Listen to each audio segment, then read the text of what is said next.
Thank you once again for joining us and making the time.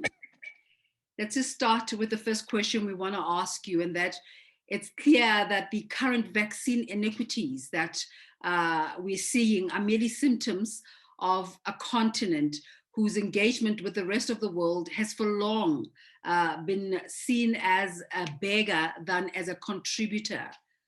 When we call for more vaccines to be allocated for Africa, are we merely perpetuating a stereotype? Thank you very much, Desiree. I don't think so. I don't think we should look at it that way. This situation with the pandemic is slightly different because we're talking of lives, of people dying. So from the perspective that I look at it, whatever we need to do to save African lives, we should do it. We should explore all avenues. However, there's also a good point you make, looking at ourselves and saying, why don't we have the capacity to have some of these things that we're trying to get from the rest of the world? I think that is a big lesson we've learned in this pandemic, that when you have a situation such as we have now, where affecting the whole world, leaders might begin to be inward looking.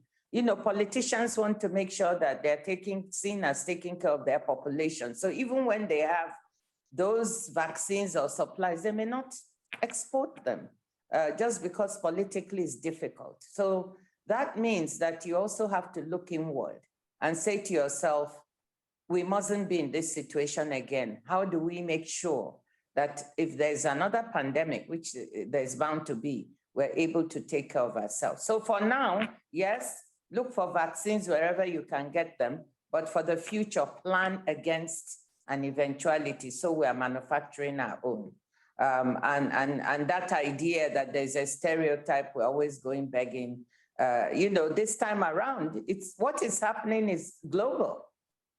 People giving vaccines, they're not doing it for you, they're doing it for themselves.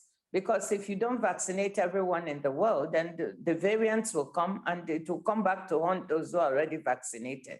So it's a global public good for everybody to be vaccinated. Just about African economies and how they remain largely informal. And most of the labor that drives economies is extracted at very cheap cost from women's bodies sometimes. You're now in charge of coordinating the emergence of trade rules that will impact the marginalized players in the most marginalized continent. What have you learned that you did not know before, despite your many years of experience in tackling this and related subjects? Well, I think what I learned that has struck me, maybe a couple of things. With respect to marginalization of the continent, we're only 2 to 3% of world trade. And it has even dropped during this pandemic down to 2.4%, if I remember correctly. Is to look at why, and there are two big reasons. If we want to trade more and not be marginalized, we must produce more. And we must move away from being the exporters of primary products and raw materials to adding value to those. I'm not saying anything new. I think we know that. But we actually have to put that in practice now, because that's why we are not trading more, because we are not adding more value. We're actually exporting jobs instead of keeping them on the continent. And how do you make a market among yourselves? We are 1.3 billion people. So the African Continental Free Trade Agreement is a seminal agreement in that if we implement it well, it will open up a large market, which among ourselves in Africa can drive intra-Africa trade. And then we can also specialize. Every country doesn't have to make everything. Some of us can make inputs that go into some medicines or some cars or some machines. Others can put it all together. And we'll have a large market among ourselves, and we'll also be able to export. So it starts with investing in yourself, adding value. That's what I've learned. So one of my drives now is, how do we create here at the WTO, what can we do to help create a propitious investment environment? And what rules can we use to support Africa's need to trade more, produce more? And that's a nice segue into my next question, which is Africa being deep in the process of building its own internal trading system, the Africa Continental Free Trade Agreement. Why should what happens at the World Trade Organization still be viewed as a priority in African capitals? Well, Desiree, you know, the WTO, the multilateral trading system, is what drives the world. And the WTO is that organization that makes the rules that underpin this system. Why is it important? If we don't have this WTO and its rules, smaller countries, poorer countries will have to do just bilateral agreements or even regional agreements with bigger countries. And when you have that asymmetry of power and sometimes even knowledge, you cannot always come up with an agreement that will favor the smaller country or the poorer country. So it is good for us to be within the WTO system because then we can negotiate multilateral agreements and we can have a voice. Everybody is equal here. You know, it's a consensus-based organization. On the one hand, it's good because every country has an equal voice, and that's great. On the other hand, sometimes it's difficult to reach agreements.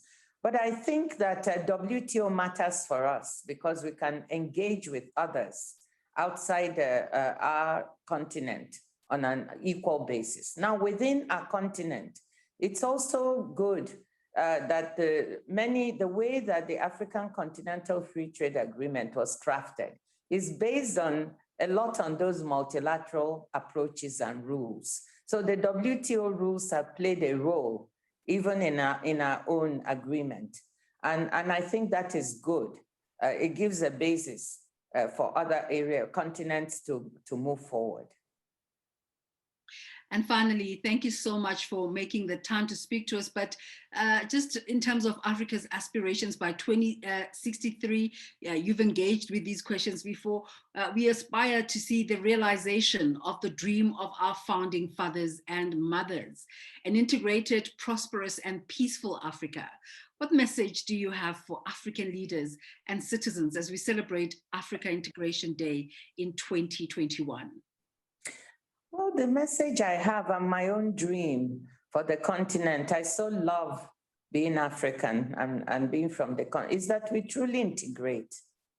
If we really want to move forward, we have to make this agreement of seamless borders real.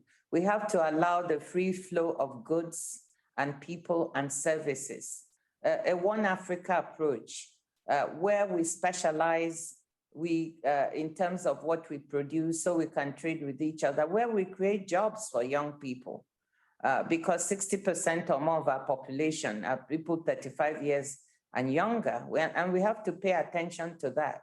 So this is the integrated Africa I want, one of seamless borders, one of one passport that can get you to any country, one of services that move, so that those who are doing well can also pull those who are not doing well along. And we have a one approach for our young people. That's my dream. And that's the integrated Africa I would love to see.